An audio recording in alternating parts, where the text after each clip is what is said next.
Right. So the explosions of miracles in Lebanon, I think, is definitely a testimony to, this fact and kind of what's going on.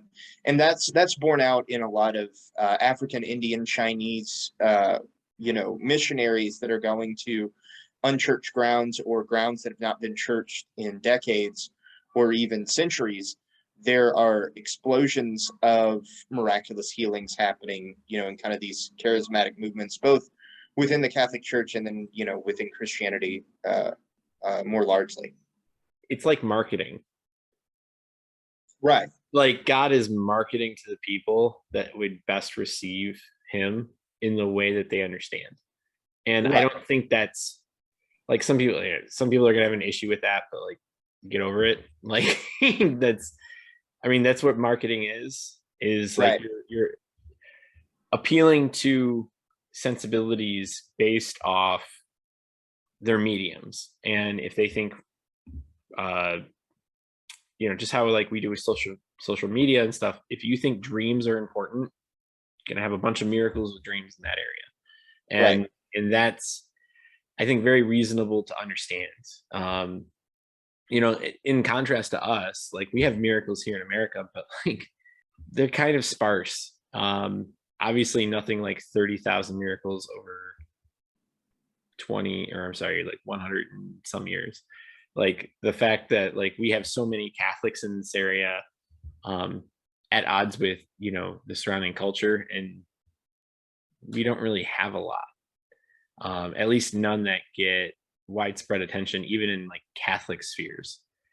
Right. Well, and you're not too far from Detroit, so I'm pushing back a little bit because Solanus Casey had about 700 reported miracles from the 1950s forward. So Yeah, you're not too far from somebody who's a miracle heavy hitter, but I mean nothing like St. Charbel in Lebanon. But Christians aren't also being pulled out of their homes in the street and killed. So I think that there's definitely and then another kind of interesting point too is, especially in second and third world countries, for instance, there are a number of healings of functional blindness that could be addressed with modern technology, that are healed in countries where they just don't have the technology. So there's also an argument that I've heard that really, does God need to fix your eyesight in a country where you can manufacture glasses versus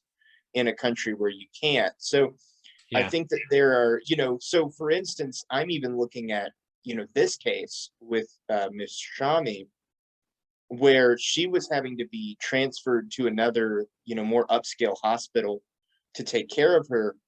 But in America or in the West, more generally, we might have been able to perform the surgery almost immediately, right? So there's definitely a sense of,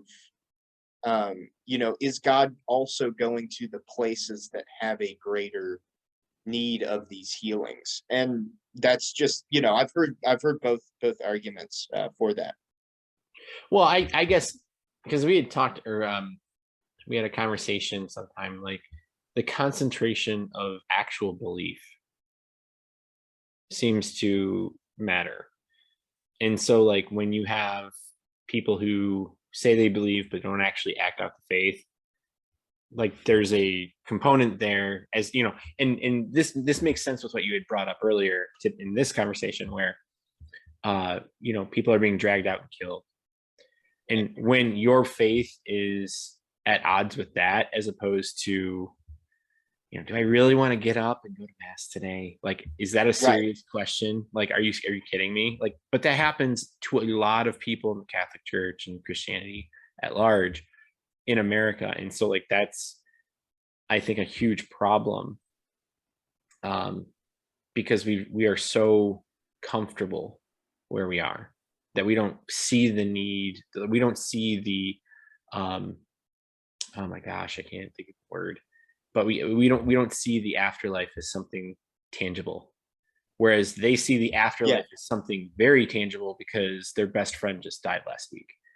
Right. And well, and and I think it also too, there's a level of, and I know for me, and this is kind of anecdotal, but whenever you're not having any troubles in life, your faith can be very far away.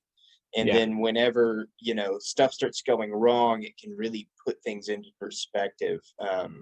And we're in South Louisiana, so we get hurricanes. And so we've had some moments where, we lost everything and just had our family and the clothes on our back and what we could salvage from a destroyed home. And you get very close to God, almost whether or not you want to, in situations like that. And so, a little bit of, kind of anecdotal wisdom when it comes to that. But I think that people in greater places of suffering, or that have a higher dependence on God, naturally pray more and naturally see him intercede more in their day-to-day lives. Right. I mean, that yeah, you didn't tell me that. That's pretty intense. Yeah, Like, yeah. We were 7.5 months pregnant with our daughter and owned nothing. Um, wow. yeah, so it was and I was a property manager. I lived on site, and so I lost both the job and the home in a period of a weekend. So yeah, no, and praise God that we're in a better position and so on. But yeah, I mean, and I would imagine with these tough economic times, especially um, with the current people that are running the economics of our country, that there are probably a lot of people that are forced into a closer relationship with God just to kind of make it through.